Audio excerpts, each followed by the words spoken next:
Okay, guys, I want to talk about Dynasty Warriors Origins, and honestly, I'm shocked at how good this game is. Like, no cap, this game is freaking incredible.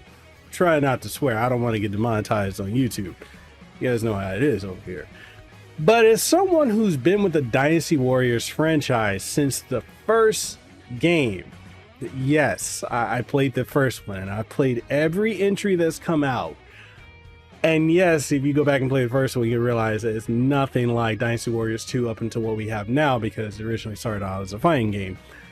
All that being said, though, the Dynasty Warriors, or the Muso style of gameplay, you know, 1 versus 100 or 1 versus many, it started to not feel as compelling over time because it just started to get really repetitive. But Koei-Tecmo was just like, hey, let's just go back to our roots and let's just reinvent the wheel. And they literally did that with this game. And man, look, set aside some time because I'm about to gush all over this, pause no diddy, this game and talk about why it's phenomenal. Again, shout out to Koei-Tecmo for providing me a review copy of the game. And with that being said, let's talk about Dynasty Warriors Origins and why you're seeing all those reviews for this game being so high. We about to talk about why they are. So let's lock in. So with Dynasty Warriors Origins, Koei-Tecmo have decided to go the route of reinvention through taking a step back and presenting the Romance of the Three Kingdoms tale in a more intricate and detailed manner, similar to how RPGs typically unfold their stories. This approach has been absolutely the biggest breath of fresh air that the series has had in decades. Unlike the previous entries, huge selections of different characters from each faction, Dynasty Warriors Origins only features one persistent playable character. And let's be honest, this is pretty much the most typical archaic jrpg type of syndrome to throw in a game, where you've got the amnesiac silent protagonists that, you know, the most they do is scowl and squint their eyes and go you know, grunt or nod. I mean, it works, but I mean, another way to look at it is this is more of a character insert type of thing. But yeah, I mean, it's a trope, so let's just go with it. This character eventually gets referred to as Zilluan frequently, so I'll refer to him as that henceforth. Zilluan honestly doesn't have much of a personality either. I mean, he's merely a vessel for the game's massive cast to educate people on the Romance of the Three Kingdoms story. So take that as you will. Now, Zilluan does have voice phrases in battle, such as when he defeats an enemy officer, but is primarily unvoiced otherwise. I mean, I can see why Omega Force decided to take this direction. Again, this is a bit of a character insert, but the pacing of previous mainline games always tried to fit in the entire highlight reel of the Three Kingdoms, from the Yellow Turban Rebellion to the Battle of Wujiang Plains. Eventually, they went beyond the Wujiang Plains when the Jin Dynasty was introduced in the later entries.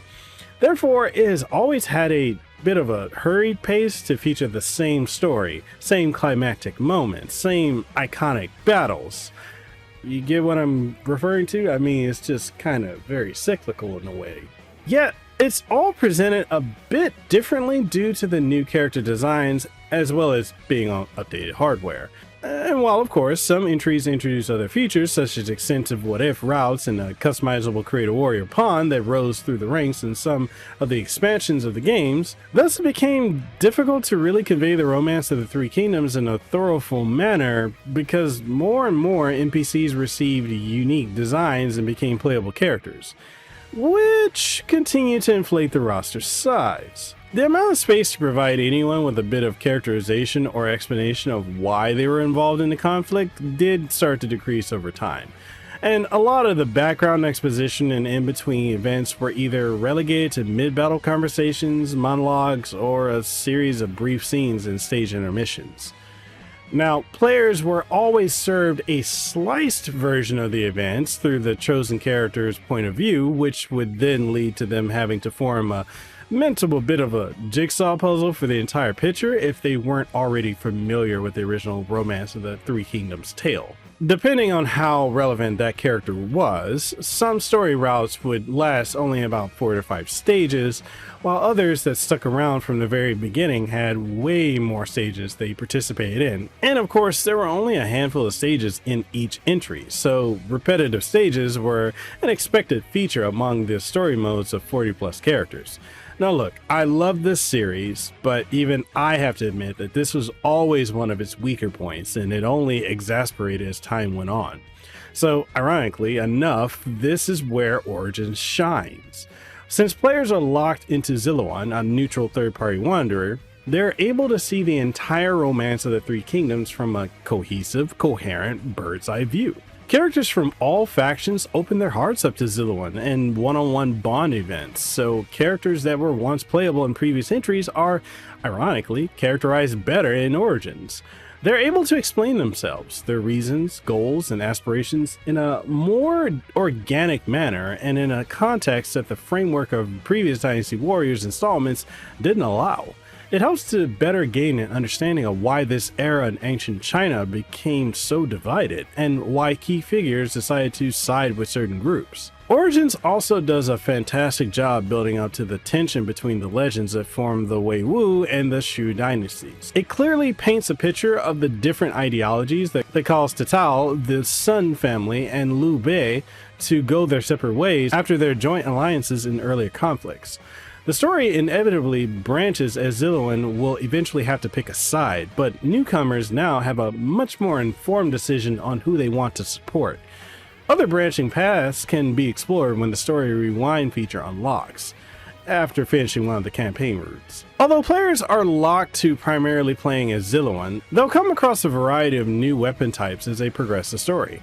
And this is where Omega Force finally decided to stray away from the universal light attack string to heavy finisher combo system that the series was built on for the last 24 to 25 years now. So as it is now, the only sword weapon type adopts this familiar system. Meanwhile, every single other weapon type has its own exclusive mechanic that mixes up the formula. For example, the dual rings' heavy attack button tosses them out, and upon catching them, Ziluan can follow it up with an even more devastating attack. That is, if people can correctly time pressing the heavy attack button at the moment of retrieval. The gauntlets let Ziluan's fist do the talking, as its heavy attack buttons lead to several different stances that have unique moves and finishers. If a person wants a bigger weapon, the massive crescent blade continually levels up as it sweeps through crowds, and its skills gain new extensions, and depending on its level when they were activated. This variety leads to each weapon having inherent differences in strengths and weaknesses. And honestly, I think Origins has the best moment-to-moment gameplay of the series thus far. While Ziluan can't change to another weapon type mid-combo, players still can pause the battle and equip him with another weapon in the middle of a stage. Battles in Origins are much more reminiscent of the stages in older Dynasty Warriors entries, rather than the seamless open world that Dynasty Warriors 9 tried and failed to pivot toward. Origins captures the ebb and flow of battles from earlier entries, as morale plays a huge role in swinging the tide of battle. There's a huge emphasis on players working to push their allies forward, whether it's through capturing bases or rescuing officers that are on the verge of retreating. Higher morale means that allies will perform better on their own, and attempting to solo brute force through massive enemy armies tends to be, honestly, a huge undertaking. The best moments in Origins are when gigantic armies collide with one another.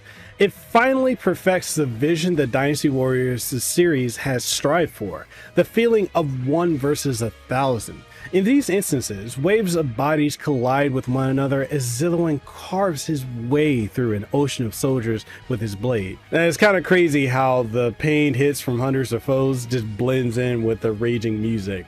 Like, I can't stress enough how amazing these moments feel. Like, they are simply some of the most exhilarating moments. In some stages, Ziluan can take a companion with him. When their bar fills up, people can temporarily take control of these characters for a brief amount of time.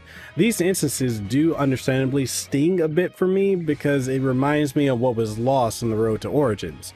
There isn't even a sandbox free mode like in earlier titles that allowed people to replay any stage with any character that they wanted. There is no way in Origins to simply play as the other companions freely.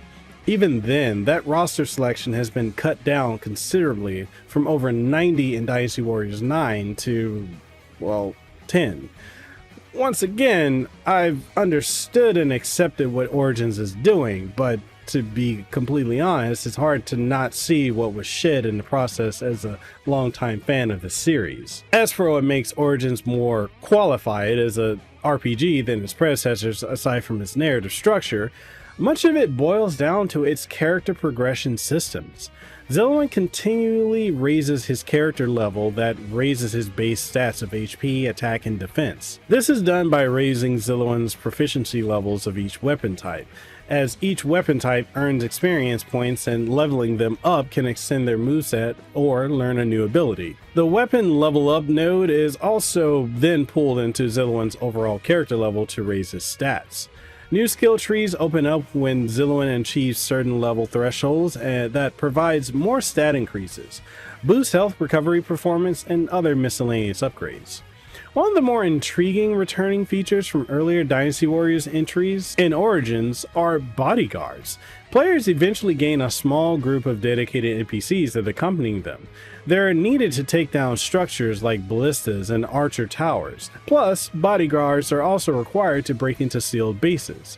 Additional guards recruited raises their maximum cap and further power up exclusive tactical abilities, such as mounted charges, firing a volley of arrows, or even chucking huge rocks at a nearby group of enemies. Bodyguards can be killed off during the course of a battle and can be gradually replenished by staying inside an allied base. Each game will usually have a handful of pots containing health recovery meat buns, which becomes a limited resource in higher difficulties, since enemies can no longer drop them. This effectively turns bases into a valuable quasi kind of supply chain at the hero and unlockable ultimate difficulty. Furthermore, I adore how Origins handles its approach to endgame content that becomes available after one campaign route is completed. Aside from the aforementioned story rewind feature to play through the other factions of stories, once the ultimate difficulty unlocks, it adds a lot of substantial replay value. Playing a stage on Ultimate adds an additional optional challenge objective that rewards players with additional endgame currency, more bodyguards, new weapon abilities, and most importantly, exclusive new powerful weapons. These challenges often ask players to approach the stage differently from what they would normally do, or test their skill by throwing themselves into unfavorable situations to meet a time limit requirement. Alright, hi. Feature me that's currently editing this video, I'm just gonna slot this in somewhere. I realized that I didn't talk about the audio, like the music or the voice acting in this game, and I would have to say that the audio to me is like some of the best in the series when it comes to like the OST and everything. Particularly like the overworld theme, when you're in villages or your campment, the music within cutscenes, as well as the general battle music. Like it's very fitting, you know. Is it gonna win like any type of like Grammys or anything? No, it's not up there. It's not that crazy, but I will say that it sounds really good. Like I really enjoy this game's music. Now when it comes to voice acting, I'm kind of confused as to the direction, and I know I've heard several of my friends that are in this game, like Cowley Bear and such, and I believe Bill Butts is in this too, another one of my friends, but like the voice acting from like, you know, Kyle and everything and all the others is fantastic, but some of the voices I don't feel match the character, and there's occasionally like inconsistencies with the pronunciation of names, right? And look, I'm not gonna harp on that because English is not my first language. It's my technically it's my fourth language, behind Samoan, Tongan, and Hawaiian. But yes, I speak a little Hawaii. Anyway, yeah, a lot of the voice delivery is kind of meh, if I'm being honest. But it's not to a point where it's just like, oh god, it's horrible. This is not like late 90s, early 2000s dubbing. It's not that bad. It's just, it's not that great. except for some performances. But all that being said, I just want to insert this here so you guys can know, like, oh yes, I did cover the audio. So, all right, back to the review. I ultimately came away from Dynasty Warriors Origins with, honestly, two opposing minds. One that yearns to return to its past glory filled with myriads of playable characters and modes, and another that is absolutely enamored with the reinvention of its framework in Origins. On one hand, Origins is a game that will disappoint mainline veterans that wanted a better version of what's been done year after year. Yet, on the other hand, Origins is absolutely one of the smartest steps in the right direction to keep the series relevant and healthy in its future endeavors. Now, think of it like this. If Omega Force decides it wants to complete the Three Kingdoms story in Origins 2, and then releases the proper mainline Dynasty Warriors 10 title, then the massive newer crowd coming from the Origins lineage is more likely to be more interested in it now. They have a better understanding of the romance of the Three Kingdoms story and have developed a deeper appreciation of its overall cast. As a result, they are more likely to give this hypothetical Dynasty Warriors 10 a shot because they've cultivated this interest sparked by Origins. Dynasty Warriors Origins lays an important fundamental groundwork for the future of the continued success of the Dynasty Warriors franchise. This is one of the most important junctures in time that will determine if the Dynasty Warriors series is honestly still relevant, or if it will silently fade away like it almost permanently did after Dynasty Warriors 9. That game was rough. While I can absolutely empathize with how many longtime series fans feel about Origins' slimmer package compared to past titles, ultimately I've chosen to embrace this impressive reinvention in the hopes that it is the harbinger of a new era of prosperity for the Dynasty Warriors series. And with that being said, guys, that's the review of Dynasty Warriors Origins. As someone who's been a fan of the franchise since day one, again, thank you to Koei-Tecmo for providing a review copy of the game. But what do you guys think of Dynasty Warriors Origins? This is a game that you're enjoying. Are you loving it so far? Is it just not your cup of tea? Whatever your thoughts are, let's go ahead and get the conversation going in the comment section down below. And if you want to pick up the game, links will be in the description below as well. And all that being said, I hope to see you guys in the next video. Stay safe, be blessed, have aloha, and I'll see you on the next one. Peace out, and a hui ho.